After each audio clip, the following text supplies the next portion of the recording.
Hello everybody and welcome to the 2004 Golden Corral 500 here at Atlanta. 43 of America's greatest stock car drivers are here to take on this 1.5 mile oval for 20 laps.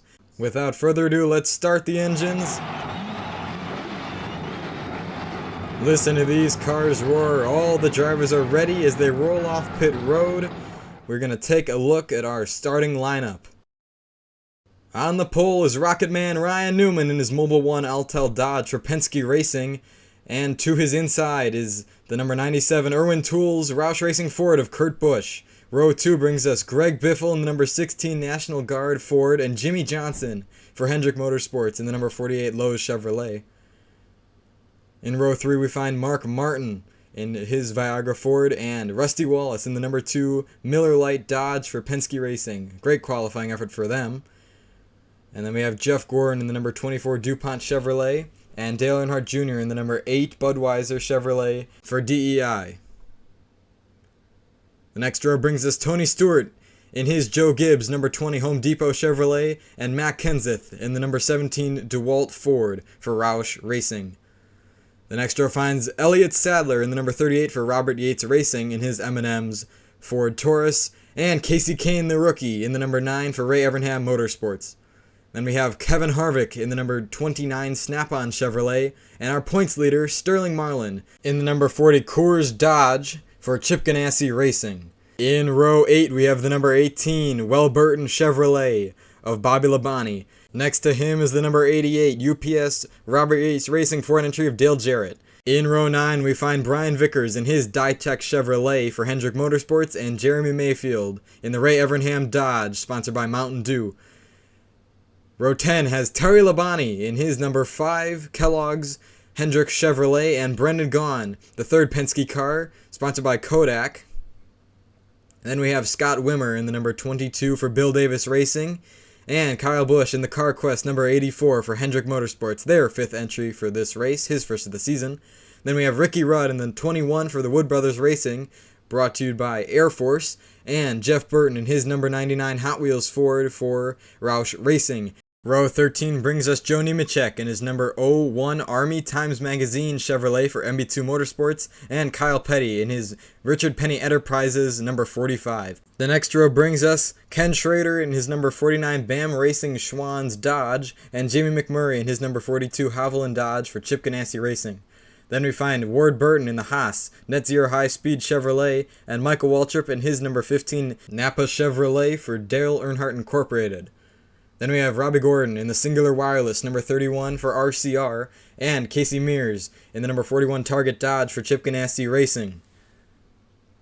The next row finds Ricky Craven in his PPI Motorsports Tide Ride in the number 32 and Johnny Sauter also for RCR in the number 30 AOL Chevrolet. Then we have Kerry Earnhardt in the number 33 Dale Earnhardt Incorporated Bass Pro Shops Chevrolet and Jeff Green for Richard Petty Enterprises in the number 43. Then Scott Riggs in the number 10 for MB2 Motorsports in the Valvoline Wizard of Oz Chevrolet, and Greg Sachs in the ARC de Hooker Dodge. Then we have John Andretti in the number 1 for Dale Earnhardt Incorporated in his Post Chevrolet Monte Carlo, and Jimmy Spencer in the number 4 Kodak Chevrolet. Then Bill Elliott for Ray Evernham Motorsports in his number 91, and Morgan Shepherd in his Racing for Jesus Dodge, that's the number 89. Then rounding out the field is the number 90 of Andy Hillenberg in his Ford Taurus. Unfortunately, Kirk Shelmerdine did fail to qualify for the event, but let's get this show on the road. Green flag out at Atlanta. Here we go. Ryan Newman rockets into turn 1. He got Kurt Busch on his inside. They're 3 wide towards the middle of the pack. Kurt Busch still to the inside. Here goes Jimmy Johnson taking a little look. Kurt Busch falls through the middle. Greg Biffle pushing the 12 of Ryan Newman down the backstretch. The 48 and the 16 side by side for second. Kurt Busch is pushing his teammate in the 16. Got Casey Kane underneath the 8 as Ryan Newman will lead them to the start-finish line to take lap 2. Kurt Busch being pushed by Rusty Wallace. He got the Robert Yates entry side by side. Kevin Harvick behind them. That's around 10th. And the 2 Roush entries also side by side. That's Matt Kenseth and Mark Martin. That's for 7th and 8th place. You got the 12 being pushed by the 16 down the backstretch. The 17 pushing the 2. They're kind of single file now as Jimmy Johnson just gets by the 97 as they enter turn 3. Sterling Marlin a little high. He gets pounced on by the 88 of Dale Jarrett. Oh, but here we go. Pass for the lead as Greg Biffle will get to the inside of Ryan Newman. They're starting to get a big gap. Here comes Newman back down the inside. They're going to be side by side down the backstretch into turn 3. Newman will take back the lead. Greg Biffle won't even be able to lead one lap. Throughout all the chaos, Jimmy Johnson ends up 3rd with Kurt Busch and Rusty Wallace battling for 4th. Looks like Kurt Busch will easily get that position. Now I got Jeff Gordon right on the back of the 2 car. The 8 looking to the inside of the 20.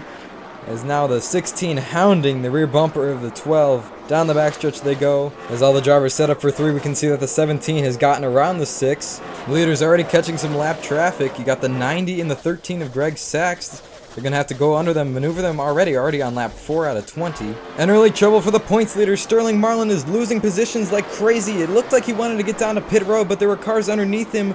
That's the 18 and the 25. Now the 5 will get under him. Trouble early for your points leader. The leaders continue to make their way around lap traffic. Scott Riggs and John Andretti now going a lap down. Same thing with the 4. Next cars in line to be put a lap down are Kerry Earnhardt. Oh, and he looks very slow down the front stretch. Something happened. Oh, he picked it back up. Well, that was very strange. The 43 also now going a lap down. We got some news from the pit lane about Sterling Marlin. Sterling Marlin finally made it into his pits after being stuck out on the track. Tony Glover told me that the right front wheel had a large crack in it, causing Sterling to feel a massive vibration. Sorry to cut you off, Mike, but Kerry Earnhardt's motor has expired going down the backstretch. I wonder if it was cycling down the front stretch when we saw him going much slower, but the first caution of the day is going to fly here on lap 6. Johnny Sauter will get the free pass. Good for his number 30 team as we see the number 33 bringing his car into the paddock. It is done for the day. That engine is toast. Before we wave the green flag, let's discuss pit stops and the pit window. Lap 10 to 11 is the perfect pit window. If you pit before that, you're going to have to save a lot of fuel. You can't go any more than lap 11 though. And it'll be very interesting to see what all the different teams will do depending on their certain pit strategies.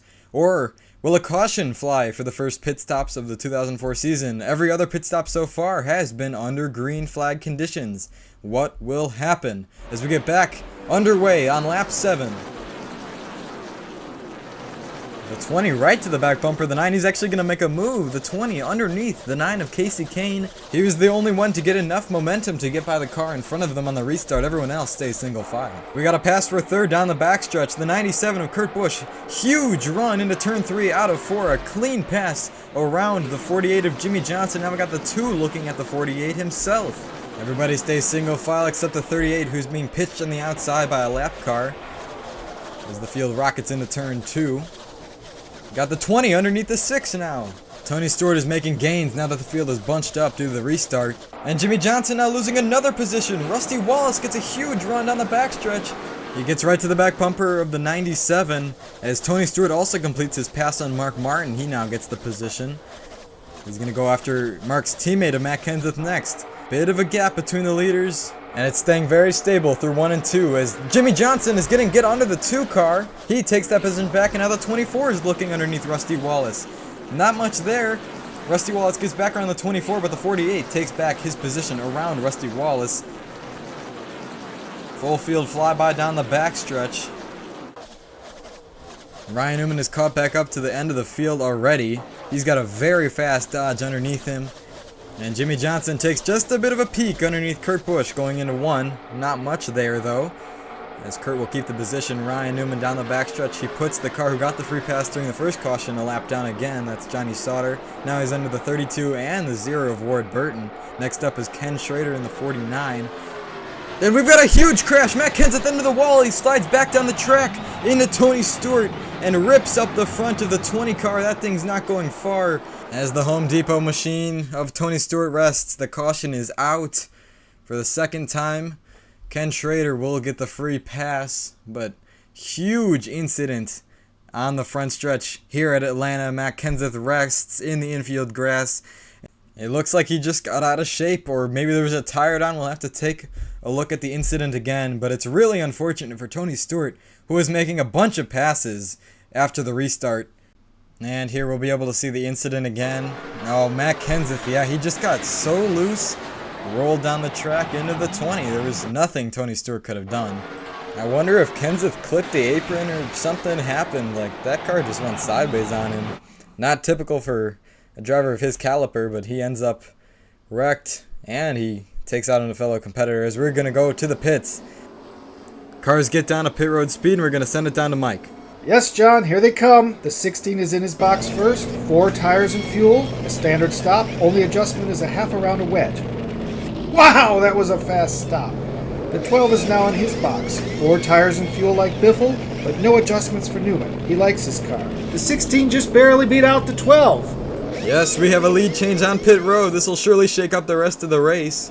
As we see the rest of the cars drive by. A bunch of positions are gained and lost here on pit road as we're going to take a look at the lead lap pit road summary. Biffle and Jimmy Johnson both gain a position. Newman and Kurt lose one. The 2 and the 24 stay the same. Casey Kane got a position on Mark Martin, and Elliott Sadler and Kevin Harvick gained on Dale Jarrett. Your points leader Sterling Marlin took 2 tires, so he gained 5 positions, and the 21 of Ricky Rudd got a pit road speeding penalty. That's what happened in the pits. Now let's go back to the track. Green flag in the air on lap 12. As the field flies by a bunch of lap cars, Newman and Biffle are able to get by the 0. Jimmy Johnson now trying to work his way around as Kevin Harvick is going to make a move on Elliott Sadler. Ryan Newman has a big run down the backstretch. Biffle blocks. Newman to the outside. He's going to try and take his lead back. The momentum stalls out. Newman has to settle for 3rd for now, but then Kurt Busch, Rusty Wallace, Jeff Gordon, and Casey King gets by the 0. Greg Biffle keeping his lead steady. He'll lead the first lap, not led by Ryan Newman today, as they dive into turn 1 and 2. After dealing with all the lap cars, the leaders have started to single file out. As Kurt Busch takes a look into the inside of Jimmy Johnson, he's going to be side by side down the backstretch. Still side by side into turn 3. Little bit of a momentum for the 97. They're side by side.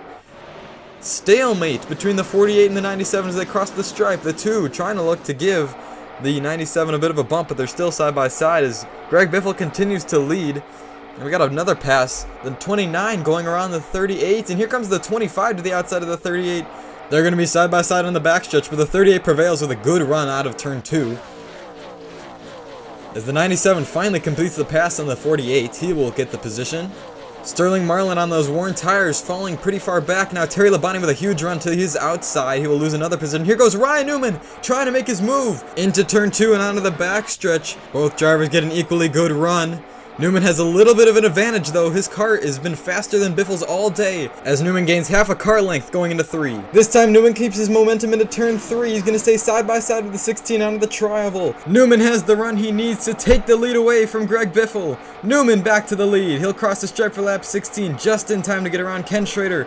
We now have news from pit lane. When Dale Jarrett came out of turn 3, his 4th gear quite literally exploded. Fortunately for Dale, he was able to nurse the car to his pit stall, but the car won't shift at all.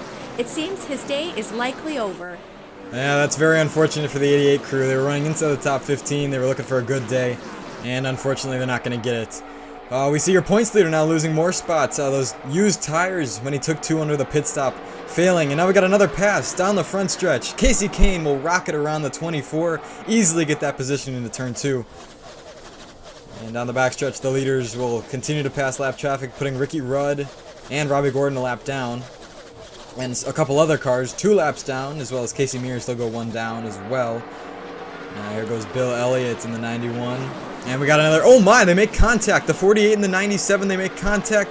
And that slowed the momentum of Kurt Busch down, letting Jimmy Johnson make another pass, almost identical to the pass Casey Kane made on Jeff Gordon just a lap ago. And we got more contact. The 2 gets into the lap car. The 10, he was under pressure from the 9 of Casey Kane, as he still is. He wanted to get by the lap cars really fast, but Kane was coming, and he was not clear of the 10. As he slides up the track, Casey Kane will get underneath the 2, and so will the 24. The veteran Rusty Wallace, under immense pressure from a bunch of cars. He usually doesn't make this many mistakes, but it's leading to a loss of position. As with only 2 laps to go, it looks like Greg Biffle is going to be the only hope to stop Ryan Newman, but the Rocket Man has got about a second on him. I don't think the 16 will be able to catch up unless some of this lap traffic plays a role, but there's only a couple cars left in front. The 15 and the 84 look like the only 2. As the 12 easily dispatches the 15, we're going to take the white flag. 1 lap to go, and now Kyle Busch is even going to fall a lap down, so that puts an end to the lap traffic that should affect Ryan Newman. It's clean sailing for the 12 Penske crew as Biffle gets around Kyle Busch, Jimmy Johnson gets around Michael Waltrip. They enter turn 3 and 4 for the final time. We'll catch them back into the trial. Ryan Newman will come to the stripe, and Newman will get the win at the Golden Corral 500 here at Atlanta.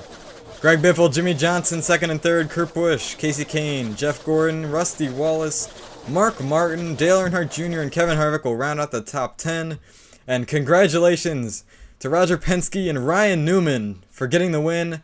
Their first of the season. Let's take a look at the finishing order. Obviously, Newman wins. Biffle, Jimmy, we said the top 10 already. Elliott Sadler with an 11th. Brian Vickers, a great finish, 12th place. Bobby Labonte and Terry Labonte, 13th and 14th. Jeremy Mayfield, 15th. Scott Wimmer, a great finish in 17th place. Brendan Gaughan in 19th. And Sterling Marlin, after the day he had to get a top 20, is just incredible for your points leader. Kyle Petty, 21st, and Joe Nemechek will be the last car on the lead lap. Kyle Busch will be the first one lap down. Michael Waltrip as well. And Bill Elliott, Ricky Rudd, Robbie Gordon, Casey Mears, Ken Schrader, Ward Burton, Ricky Craven, and then Jeff Green, Johnny Sauter, Scott Riggs, John Andretti, and Jimmy Spencer all 2 laps down. Unfortunate days for all of them, but at least they finished. Unlike Dale Jarrett, Tony Stewart, Matt Kenseth, Andy Hillenberg, Kerry Earnhardt, Greg Sachs, and Morgan Shepherd all had trouble throughout the day. But now it's time to watch Ryan Newman burn down the front stretch. He'll park his Penske Racing Dodge right on the start-finish line. As we take a look at the point standings, top 20, Sterling Marlin still leads, even after the terrible day he had. Dale Earnhardt Jr. in second, Jeff Gordon in third, Ryan Newman fourth. Ricky Rudd fell pretty far down today after the bad day he had, ending up 1 lap down. Sadler 6th, Mark Martin 7th. Jimmy McMurray also had a really bad day. He stayed in the lead lap, however. Jeremy Mayfield, same with him. And Greg Biffle will sneak his way into the top 10, but that's all you need to make the chase for the Nextel Cup. Rusty Wallace, Kevin Harvick, 11th and 12th. They are the first 2 cars out of the chase. But thank you everyone for watching. I hope you enjoyed the video, and I'll see you guys next time. Bye.